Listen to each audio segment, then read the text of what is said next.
Okay, example number 2 देखिए। Angle B angle Q, acute angle मतलब 90 से छोटे हैं। 90 से छोटे एंगल ऐसे हैं कि sine B equal to sine Q. तो आपको प्रूव करना है कि एंगल बी और एंगल क्यू बराबर है। ठीक है, तो आप एक ट्रायंगल बना लेंगे सॉल्यूशन के लिए। इसके यहाँ एक 90 बना लीजिए।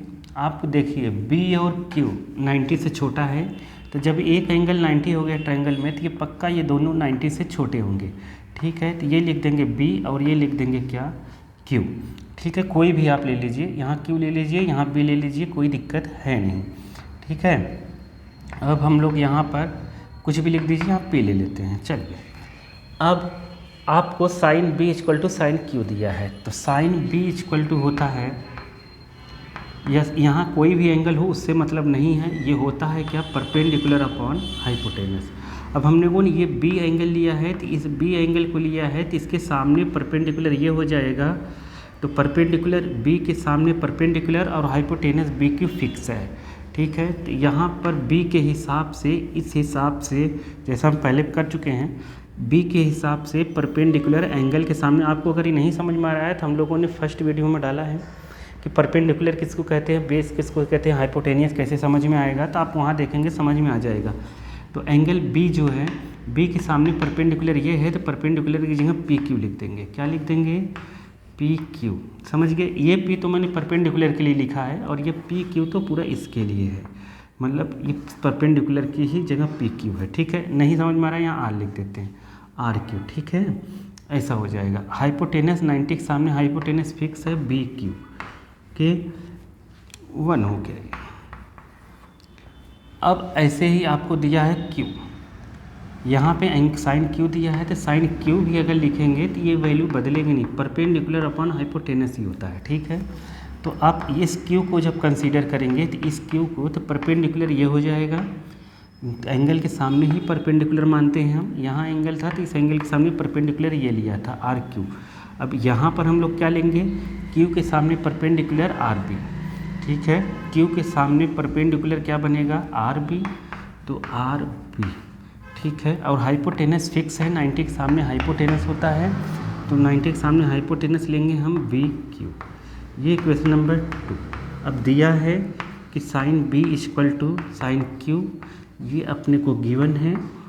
ठीक है, तो गिवन होने की वजह से ये दोनों आपस में बराबर हो गए, तो यहाँ पर हो गया R Q by B Q equal to R B by B Q. B Q से क्या हो गया, कैंसिल, तो यहाँ आया R Q equal to R B. तो आप देख रहे होंगे ये आर बी बराबर हो गया आर क्यू के, मतलब ये होगा आइसोसेलेस राइट एंगल ट्रायंगल। मतलब नहीं समझे तो देखेंगे आप, यहाँ मैंने जो बनाया है आर बी और क्यू, यहाँ पे 90 डिग्री, तो ये दोनों आपस में बराबर हो गए। तो ये हो गया क्या, isosceles right angle triangle.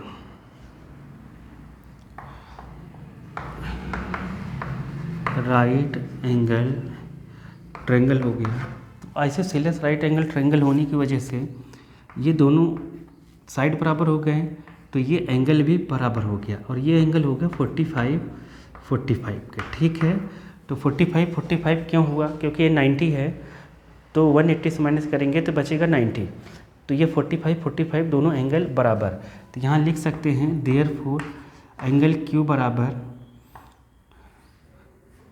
Angle B. समझ गए, हेंस प्रूव्ड। ठीक है, हेंस प्रूव्ड। ये क्यों हुआ, एंगल क्यू बराबर एंगल क्यू, क्योंकि आइसोसेलेस ट्रायंगल था, आर बी बराबर आर क्यू था, आर बी बराबर आर क्यू था। जब साइड बराबर है तो अपोजिट एंगल भी क्या होगा, बराबर, वो भी 45 इसलिए हुआ क्योंकि यहाँ 90 है। ठीक है, 90 है तो 45, तो ऐसा भी ऑब्जेक्टिव आ सकता है कि ये एंगल कितना होगा, तो 45 भी होगा, क्योंकि दोनों साइड बराबर हो गए। समझे कि नहीं, देखिए कैसे 45 आया, अगर नहीं समझ पाए तो देखिए, यहाँ 90 है, इधर ये साइड इसके बराबर है, तो ये x हुआ, तो ये भी कितना हुआ, x। ठीक है, आपको करना तो यहीं तक है केवल। ठीक है, मैं एक्स्ट्रा बता रहा हूँ। ठीक है, तो ये इसके इक्वल है, तो ये x है, तो यहाँ 90 है, तीनों का सम कितना होगा, तो 180 होगा एंगल सम प्रॉपर्टी से।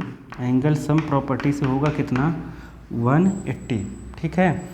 तो x कितना हो गया 2x, तो 2x और 90 उधर माइनस कर दो, 2x इक्वल टू 90, तो x इक्वल टू हो गया 45, ऐसे कर सकते हैं, समझ गए।